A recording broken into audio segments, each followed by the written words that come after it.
दोस्तों, अगर मैं आपसे कहूँ कि इस दुनिया में एक ऐसा इंजन एग्जिस्ट करता था जो 24 अलग अलग गाड़ियों में यूज किया गया था, और वो 24 गाड़ियाँ किसी एक ब्रांड की नहीं बल्कि अलग अलग ब्रांड्स की थी, जैसे Tata, Suzuki, Fiat, Chevrolet.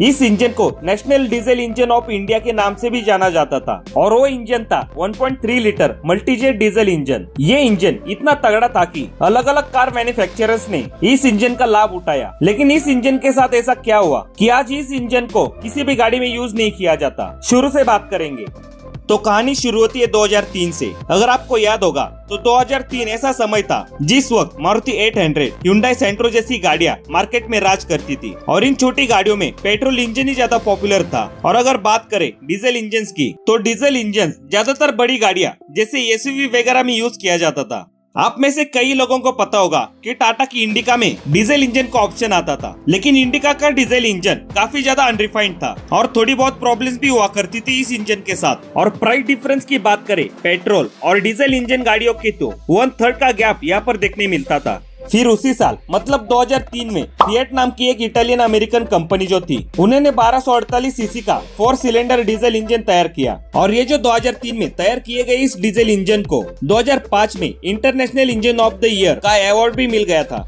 Fiat ने पहली बार मल्टीपल डीजल इंजेक्शन टेक्नोलॉजी का यूज करके इस इंजन को डेवलप किया था। इस इंजन के डेवलपमेंट में सिर्फ फिएट का हाथ नहीं था, बल्कि फिएट ने बॉश कंपनी के साथ मिलकर इस इंजन को डेवलप किया था। ये वही इंजन है जिसके अंदर फिएट ने डेवलप करी common rail direct injection technology का ब्रॉडली यूज किया गया था। और ये जो टेक्नोलॉजी है वो आज के दिन जो डीजल कार है उनमें यही टेक्नोलॉजी यूज की जाती है। 2007 तक ये इंजन सिर्फ यूरोप तक ही सीमित रहा, लेकिन मारुति सुजुकी ने इस इंजन की ताकत को समझा, क्योंकि इंडिया में उस वक्त पर ऐसा कोई छोटा डीजल इंजन अवेलेबल नहीं था जो अच्छी रिफाइनमेंट के साथ आता हो। इस वजह से सुजुकी वाले ने इस डीजल इंजन को एडॉप्ट करके अपनी गाड़ियों के साथ देना शुरू किया। और इनकी जो सबसे पहली गाड़ी थी जो इस मल्टीजेट डीजल इंजन के साथ आती थी वो थी स्विफ्ट, जिसे 2005 में लॉन्च किया गया था। और सुजुकी इसे डीडीआई इंजन के नाम से अपनी गाड़ियों में यूज करने लगी। उस वक्त पर इतना रिलायबल, स्मूथ, अफोर्डेबल, इतना माइलेज निकल कर देने वाला डीजल इंजन कोई भी नहीं था। और इस डीजल इंजन को स्विफ्ट के साथ दिया गया था, जो कि पहले से ही काफी ज्यादा पॉपुलर गाड़ी थी लोगों के बीच में। और जैसे ही ये गाड़ी लॉन्च हुई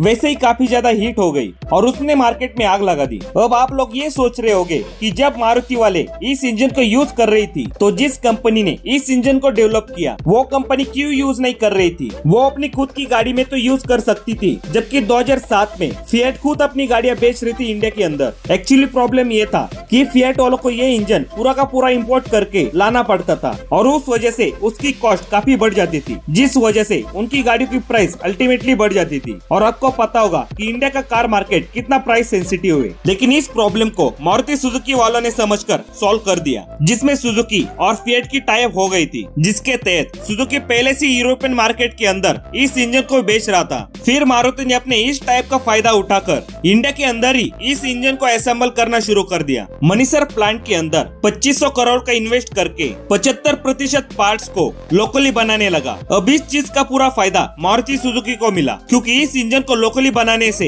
इंजन की कॉस्ट काफी कम हो गई थी। अगर कॉस्ट की बात करें तो पेट्रोल स्विफ्ट और डीजल स्विफ्ट के प्राइस का गैप सिर्फ 70,000 रुपए का था। और इसी वजह से लोगों ने स्विफ्ट डीजल को धड़ाधड़ खरीदना शुरू किया, क्योंकि लोगों को इस स्विफ्ट डीजल में माइलेज भी तगड़ा मिल रहा था। 18 से 20 kmpl का रिलायबल इंजन था और रिफाइनमेंट भी काफी बढ़िया थी। इस इंजन के सक्सेस के पीछे एक कारण और था, सुजुकी का सर्विस नेटवर्क। क्योंकि सुजुकी का service network comparatively other brands काफी ज्यादा जबरदस्त था।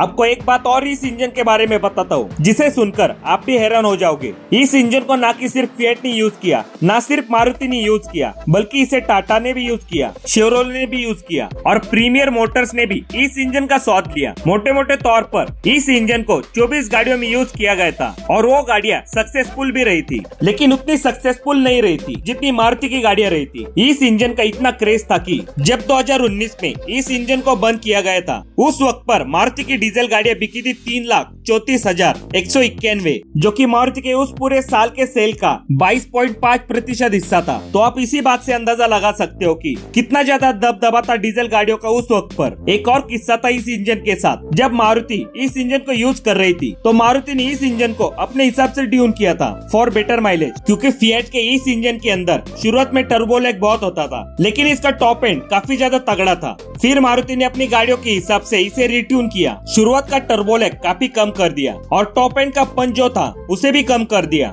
जिस वजह से इनकी गाड़ियों की माइलेज काफी ज्यादा बढ़ गई। अब उस टाइम पर एक इंडियन बायर को माइलेज से बहुत ज्यादा प्यार था और इसी वजह से ये इंजन मारुति की गाड़ियों में काफी ज्यादा पॉपुलर हुआ। लेकिन फिएट की पुंटो, लिनिया, ये जो गाड़ियां थी उनमें उन्होंने उस इंजन को वैसे का वैसे ही दे दिया, जिस वजह से उन गाड़ियों में लैग और कम माइलेज मिलता था और साथ ही में उनकी गाड़ियों का वेट भी काफी ज्यादा था। जैसे कि पुंटो स्विफ्ट से 55 किलो तक ज्यादा भारी थी। हालांकि इंडिया की नीड्स को ध्यान में रखकर फिएट वालों ने अपनी पुंटो के साथ 90 PS का इंजन देना शुरू किया, लेकिन वो भी गाड़ी इतनी सक्सेसफुल नहीं हो सकी। मारुति ने जो ट्यून करके इंजन दिया था उसकी मेंटेनेंस कॉस्ट भी काफी कम थी। अब मारुति की सक्सेस को देखकर Hyundai ने भी अपनी i20 में डीजल इंजन देना शुरू किया और ये i20 डीजल भी काफी सक्सेसफुल प्रोडक्ट रहा। दोस्तों, वैसे टाटा ने भी इस इंजन का इस्तेमाल अपनी गाड़ियों में करा था। उन्होंने अपनी इंडिका विस्टा जेस्ट के अंदर इस इंजन को काफी यूज करा और ये गाड़ियां शुरुआत में काफी ज्यादा सक्सेसफुल भी रही थी, लेकिन फिर वही बात निकल कर आती थी, फिट एंड फिनिश का इशू, बेकार सर्विस एक्सपीरियंस। इस वजह से वो भी गाड़ियां इतनी सक्सेसफुल नहीं हो सकी जितनी मारुति की हुई थी। फिएट और टाटा का टाई अप हुआ था, जिसमें इस इंजन का प्रोडक्शन पुणे के रांजनगांव में किया जाता था। इंटरनेशनल मार्केट में ये इंजन 5 वेरिएंट के साथ आता था, मगर इंडिया में 2 वेरिएंट के साथ आता था, 75 PS पावर के साथ और एक 90 PS पावर के साथ में।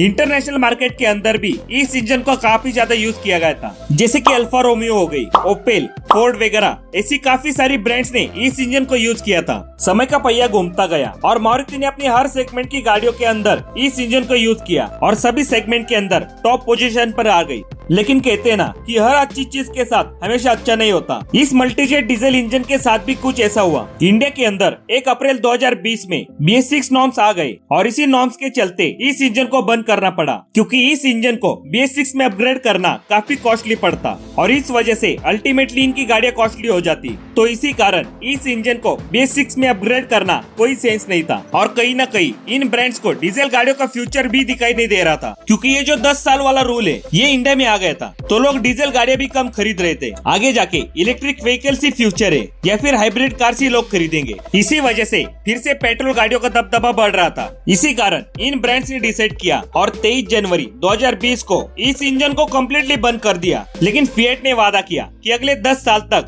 फिएट इस इंजन के पार्ट्स को अवेलेबल करती रहेगी। तो यही था भाई आज की वीडियो में नेशनल इंजन ऑफ इंडिया का पूरा सफर। हालांकि एक बात तो है कि इस डीजल इंजन वाली गाड़ी को जिन्होंने भी चलाया होगा वो लोग इस इंजन को कभी भूल नहीं सकते। कि आपका भी कोई एक्सपीरियंस है इस इंजन के साथ तो मुझे कमेंट्स में जरूर बता दीजिए। अगर वीडियो पसंद आई तो लाइक कर दीजिए और चैनल पर नए हो तो चैनल को सब्सक्राइब कर दीजिए। मिलते अगली वीडियो के साथ वापिस, तब तक के लिए बाय।